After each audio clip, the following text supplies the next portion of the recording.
জুলাই সনদের মধ্যে যে কার্যক্রম প্রক্রিয়া একটি বিষয় এসেছিল গণভোট। তা আমরা তাদেরকে বলেছিলাম গণভোটের বিষয়ে আপনাদের কাছে কোনো চিঠি বা নির্দেশনা সরকার থেকে এসেছিল কিনা। ওনারা জানিয়েছেন এই পর্যন্ত আসে নাই। অর্থাৎ জুলাই সনদের নামে যে ড্রামাটা হয়েছিল সংসদ ভবনের সামনে, সেই নাটক মঞ্চস্থ শেষ হয়েছে, তারা এখন ঘুমাচ্ছে। আমরা সেখানে তাদেরকে বলেছি যে জুলাই সনদের বাস্তবায়ন প্রক্রিয়া নিয়ে নির্বাচনের কমিশনের এখানে কাজ রয়েছে, কিন্তু তারা বলেছে তাদের কাছে এখনো কোনো নির্দেশনা আসে নাই। জুলাই সনদের সাথে এই ঐক্যমত কমিশনে যারা জড়িত ছিল, আমরা তাদের কাছে আহ্বান জানাবো, রাজনৈতিক দলগুলোকে আহ্বান জানাবো যে জুলাই সনদ কিভাবে বাস্তবায়ন প্রক্রিয়া যায়, গণভোট কিভাবে একটি অর্ডারের মাধ্যমে নিয়ে যাওয়া যায়, সেটা দ্রুত সবার উদ্যোগ নেওয়ার জন্য। এবং আমরা সেখানে জানিয়েছি এই গণভোটের যে আদেশটা হবে, সে আদেশটা আমরা চুপ্পুর হাত থেকে নিব না।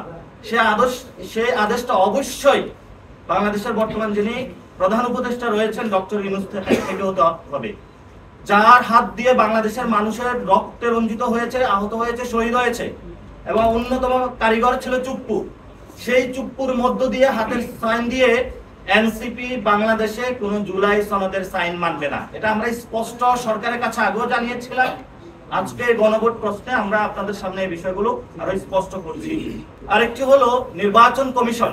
এই যে আমাদের যে সার্চ কমিটিটা গঠন হয়েছে নির্বাচন কমিশনে, আর্মি থেকে একজন, তারপরে হলো জুডিশিয়ারি থেকে একজন, যিনি জুডিশিয়ারি থেকে এসেছে উনি একটি নির্দিষ্ট দলের পক্ষে কাজ করতেছেন, যিনি সিভিল সার্ভিস থেকে এসেছে উনি একটি নির্দিষ্ট দলের পক্ষে কাজ করতেছেন, আর যিনি ডিজিএফ এর প্রেসক্রিপশন বা আর্মি থেকে এসেছে উনি ওইখানে কাজ করতেছেন। আমরা বলেছি এই নির্বাচন কমিশনকে জনগণের নির্বাচন কমিশন বানাতে হবে।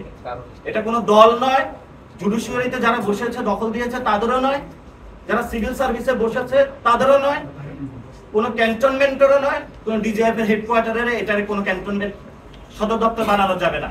আমরা বলেছি নির্বাচন কমিশনকে এই চারটি যে অন্তরায় রয়েছে, অদৃশ্য শক্তি রয়েছে, এগুলো থেকে করাল গ্রাস থেকে নির্বাচন কমিশনকে মুক্ত করতে হবে। আমরা আজকে স্পষ্টভাবে তাদের কাছে এই বিষয়গুলো জানিয়েছি। আরেকটি বিষয় হলো রাষ্ট্রীয় প্রতীক, এবং তারা যে বিষয়টা এনেছে আমাদের রাষ্ট্রীয় প্রতীক, সেখানে তারা বলেছে শাপলা নাকি রাষ্ট্রীয় প্রতীক।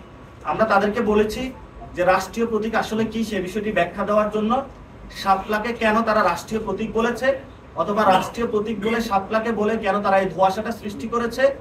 এই ধুন্ধজাল সৃষ্টির মাধ্যমে তারা রাজনৈতিক অঙ্গনে নতুনভাবে একটা বিতর্কের সৃষ্টি করেছে এবং বলছে আপনারা সমাধান করবে, আমরাও আপনাদেরকে ড্রাফটিং এ হেল্প করব, আপনারা একটা পলিসি গাইডলাইন করুন, যে গাইডলাইন অনুযায়ী অতীতে যারা প্রতীক পেয়েছে তারাও এই গাইডলাইনের অধীনে আসতে হবে।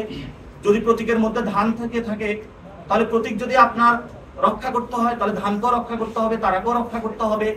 আর যদি আপনি প্রতীক শুধু অনলি শাপলা চিন্তা করেন তাহলে সেই বিষয়ে আপনার হলো লিগ্যাল ওয়েতে ব্যাখ্যা দিতে হবে। আমরা তাদের কাছে এই বিষয়গুলো আজকে ব্যাখ্যা দিয়েছি।